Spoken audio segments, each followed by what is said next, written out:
नाविक कह रहे हैं चुन चुनकर भारतीयों पर हमला किया जा रहा है और इस देश के प्रधानमंत्री इस गर्मी से कोसों दूर फ्रांस में हाथ हिलाकर गलबैया करते हुए नृत्य का, गाने का, संगीत का आनंद ले रहे हैं। घटना से, इस हत्या से पूरे देश में गम का माहौल है। मैं वीडियो देख रही थी, दिल्ली शहर में ऑटो वाले अपने ऑटो से अमेरिका के झंडे उखाड़ रहे हैं और ये कह रहे हैं कि जो देश ऐसा हमारे लोगों के साथ करता है हम उनके झंडे नहीं लगा सकते। लेकिन इस त्रासदी के दौरान, इस शोक के दौरान, इस नेशनल त्रासदी के दौरान देश के प्रधानमंत्री कहां हैं? क्या उन्होंने एक भी पोस्ट करके इसकी निंदा की? क्या उन्होंने शोक संतप्त परिवारों के लिए एक भी शब्द बोला? क्या उन्होंने दो शब्द सांत्वना के दिए? क्या उन्होंने अमेरिका की निंदा की? क्या उन्होंने कहा यह आपत्तिजनक है और कतई स्वीकार्य नहीं है? अमेरिका का विरोध करना तो बहुत दूर की बात है, नरेंद्र मोदी जी अपने भारतीयों की मौत पर एक शब्द शोक का व्यक्त नहीं कर पाए।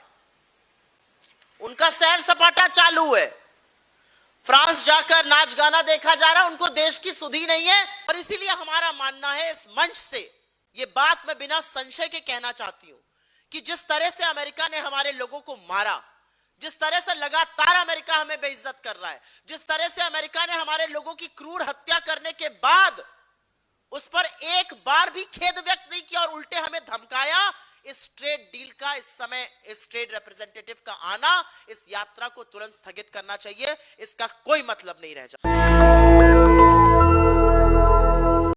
मैं हिमाचल प्रदेश के डेक कैडेट आदित्य शर्मा जी, उत्तर प्रदेश के शिवानंद चौरसिया जी, आंध्र प्रदेश के चीफ इंजीनियर पटनाला सुरेश जी, उन तीन बहादुर भारतीय नाविकों को श्रद्धांजलि देती हूं जिनके जहाज पर ओमान में, और इससे पहले कि मैं प्रेस वार्ता की ओमान की खाड़ी में हमला करके अमेरिका ने उनकी क्रूर हत्या कर दी। हम पीड़ित परिवारों के साथ खड़े हैं और कांग्रेस पार्टी उनको न्याय दिलाने के लिए प्रतिबद्ध है। लेकिन आपने ये वीडियो देखा और ये वीडियो तमाम विडंबनाओं से भरा हुआ है। इस वीडियो में आपको शिवानंद चौरसिया की बिलखती हुई मां और रोते हुए पिता दिखते हैं। 9 महीने पहले उनकी ज्वाइनिंग हुई थी, ये पहली उनकी यात्रा थी, अंतिम बन गई। यही हाल आदित्य शर्मा के पिताजी का है। नाविक कह रहे हैं चुन चुनकर भारतीयों पर हमला किया जा रहा है और इस देश के प्रधानमंत्री इस गर्मी से कोसों दूर फ्रांस में हाथ हिलाकर गलबैया करते हुए नृत्य का, गाने का, संगीत का आनंद ले रहे हैं। आपको पता है कि 11 जून को अमेरिका ने एमटी सेंटाबेलो जहाज पर हमला करके 3 भारतीय नाविकों की क्रूर हत्या की, जिनका नाम अभी मैं आपको बता चुकी हूं, आदित्य शर्मा जी, शिवानंद चौरसिया जी और पटनाला सुरेश जी। जहाज पर हमला करते वक्त अमेरिका को पता था कि उसमें भारतीय नाविक सवार हैं, फिर भी उन्होंने बिना किसी डर के, बिना किसी डाउट के, बिना किसी संशय के, एक बार भी बिना हिचक के उन्होंने हमारे लोगों की क्रूर हत्या करी। अमेरिका लगातार नाविक जहाजों पर हमला कर रहा था। गल्फ ऑफ ओमान में ही 3 बार हमला किया, यह जानते हुए कि उन सारे जहाजों में मेजॉरिटी क्रू मेंबर्स भारतीय हैं, इंडियन हैं और हमारा इस युद्ध से, खाड़ी के इस द्वंद्व से कोई लेना देना नहीं है। लेकिन हमारे लोगों की क्रूर हत्या, निर्मम हत्या करने का काम यह दुस्साहस अमेरिका ने किया।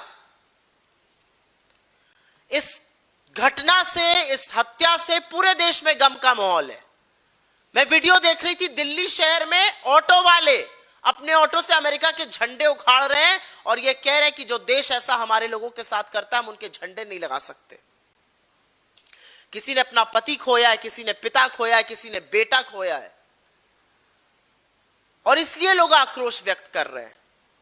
लेकिन इस त्रासदी के दौरान, इस शोक के दौरान इस नेशनल त्रासदी के दौरान देश के प्रधानमंत्री कहां हैं? क्या उन्होंने एक भी पोस्ट करके इसकी निंदा की? क्या उन्होंने शोक संतप्त परिवारों के लिए एक भी शब्द बोला? क्या उन्होंने दो शब्द सांत्वना के दिए? क्या उन्होंने अमेरिका की निंदा की? क्या उन्होंने कहा यह आपत्तिजनक है और कतई स्वीकार्य नहीं है?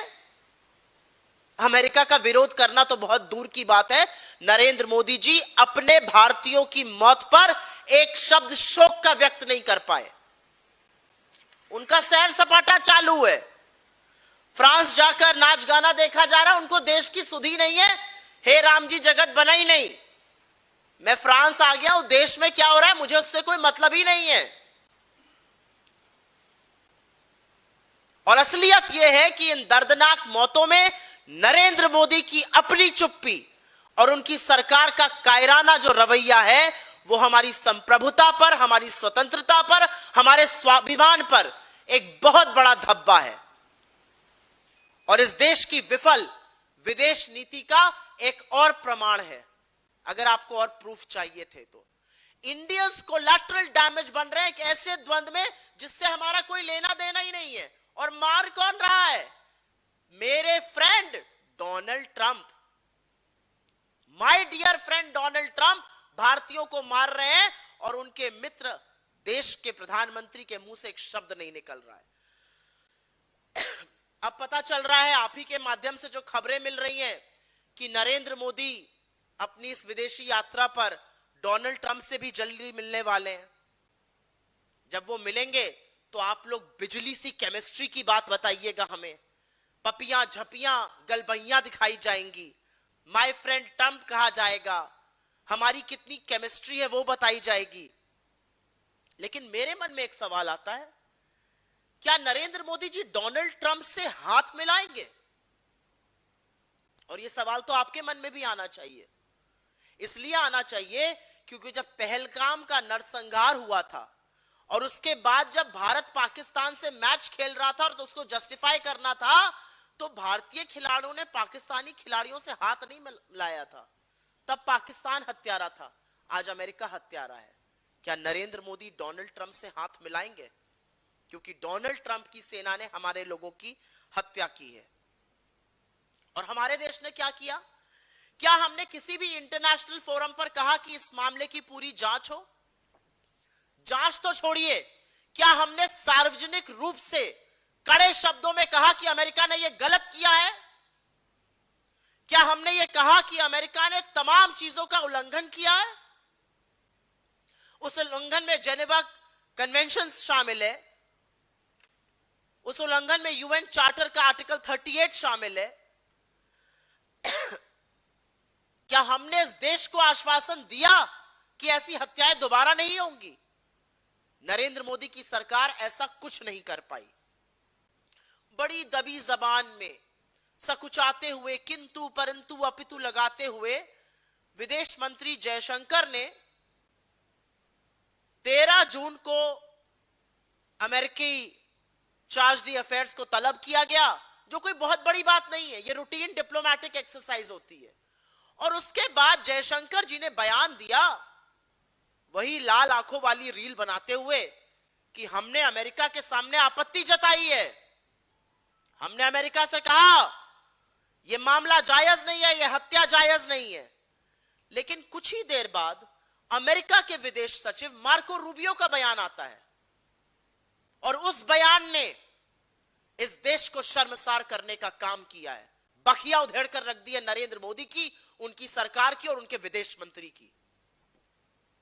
क्योंकि अपने बयान में अमेरिका ने ना माफी मांगी, न खेद व्यक्त किया, न दो शब्द सांत्वना के बोले, न परिवार को किसी भी तरह का शोक व्यक्त किया, न किसी मदद की बात करी। अमेरिका ने उल्टे हमको धमकाया, हत्या को जायज ठहराया और कहा अगली बार अगर आपने हमारा आदेश नहीं माना तो फिर ऐसा होगा। अब दोनों में से एक ही व्यक्ति सच बोल रहा है। जयशंकर जी कहते हैं मैंने आपत्ति जताई, अमेरिका का विदेश सचिव धमकाने की बात कर रहा है। पूरा स्टेटमेंट पढ़ लीजिए। वो कह रहे हैं all commercial vehicles must comply with orders from the US forces else they will have to pay a price. तो दोनों में से एक ही व्यक्ति सच बोल रहा है, और ऐसा लगता है कि सच मार्को रूबियो बोल रहे हैं, क्योंकि अगर वो सच नहीं बोल रहे हैं तो हमारे देश ने, हमारे विदेश मंत्रालय ने, हमारे विदेश मंत्री ने मार्को रूबियो की बात का खंडन क्यों नहीं किया। 3 निर्दोष भारतीयों की अमेरिका हत्या कर देता है और हम अमेरिका को कुछ खरी खोटी नहीं सुना पा रहे। अमेरिका हमें, हमारे लोगों को मारने के बाद धमका रहा है, आगे भी मारने की बात कर रहा है, और हम मुंह में दही जमाए बैठे हैं। अमेरिका आता है, हत्या करता है, अटैक करता है और चला जाता है, ना रेस्क्यू करता है, ना सर्च करता है। और जैसा कि मैंने कहा, जिनीवा कन्वेंशन का उल्लंघन है, यूएन के आर्टिकल 38 का उल्लंघन है, जो कि कमर्शियल व्हीकल्स के आवागमन के लिए होता है, और उसके खिलाफ कुछ नहीं बोला जा रहा है। अरे कानून हमारी तरफ है, अंतरराष्ट्रीय कानून का उल्लंघन हुआ है, वहां पर तो बोलिए। क्या डर है अमेरिका का? और इसीलिए हमारे साथ साथ पूरे देश के मन में एक सवाल है, ऐसी कौन सी मजबूरी है, ऐसी कौन सी वो नस है नरेंद्र मोदी की जो अमेरिका दबाकर उनको चुप कराए बैठा है। वो अमेरिका के खिलाफ बोल नहीं पा रहे, आपत्ति तो दूर की बात है, वो शोक नहीं व्यक्त कर पा रहे। इस देश के मन में सवाल है कि क्या नरेंद्र मोदी जब ट्रंप से मिलेंगे तो इस अक्षम्य अपराध के मुद्दे को उठाएंगे या नहीं उठाएंगे। इस देश के मन में सवाल है कि क्या वो पूछेंगे कि अमेरिका की हिम्मत कैसे हुई हमारे निर्दोष नागरिकों को मारने की। क्या वो पूछेंगे कि मार्को रूबियो की हिम्मत कैसे हुई ये कहने की, हमें धमकाने की। राहुल गांधी बिल्कुल सही कहते हैं कि बजाय भारत की संप्रभुता, हमारी स्वतंत्रता, हमारी इज्जत का सम्मान करने के, एक कॉम्प्रोमाइज प्रधानमंत्री ने अमेरिका के आदेशों का एक आज्ञाकारी नौकर, एक सेवक की तरह पालन करना ज्यादा उचित समझा। और इन्हीं कड़ियों में एक और कड़ी भी जुड़ती जाती है, क्योंकि इसी बीच पता चल रहा है कि अमेरिका के जो ट्रेड रिप्रेजेंटेटिव हैं जेमसन ग्रीन, वो भारत आने वाले हैं। जो ट्रेड डील है उसको अंतिम रूप दिया जा रहा है। आप सबको याद होगा फरवरी के महीने में डोनाल्ड ट्रंप ने एक तरफा यह ट्रेड डील अनाउंस करी थी। किसी से भी पूछ लीजिए 4 साल के बच्चे से, यह ट्रेड डील अमेरिका के उत्थान के लिए बनी है और हमारे पतन के लिए बनी है। मार्को रूबियो आए, उन्होंने कहा $500 बिलियन का सामान इंडिया खरीदेगा। हमारे वालों ने चूं नहीं करी। अरे भाई क्यों खरीदेंगे आपका सामान? हमारे उद्योग का क्या होगा? हमारे किसानों का क्या होगा? मलेशिया जैसा छोटा सा देश, रत्ती भर छोटा सा देश है हमारे सामने, उसने हिम्मत दिखाई जब अमेरिका के सुप्रीम कोर्ट ने डोनाल्ड ट्रंप के ट्रेड टैरिफ पर रोक लगाई तो मलेशिया ने अपनी डील जो थी वो नल एंड वॉइड कर दी। ये हिम्मत हिंदुस्तान क्यों नहीं दिखा पा रहा है? ये हिम्मत नरेंद्र मोदी क्यों नहीं दिखा सकते? ये हिम्मत मोदी सरकार क्यों नहीं दिखा सकती है? क्योंकि जो होने वाला है वो घातक है।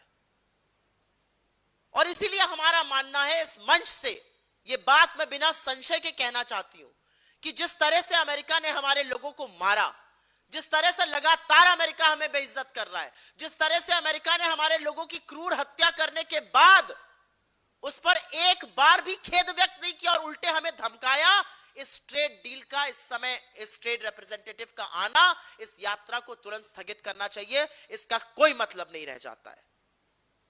नेशनल दस्तक की आपसे गुजारिश है कि अगर इसको बचाना चाहते हैं तो नेशनल दस्तक को सब्सक्राइब करने के लिए रेड कलर के सब्सक्राइब बटन को दबाएं, फिर बेल आइकन की घंटी दबाएं।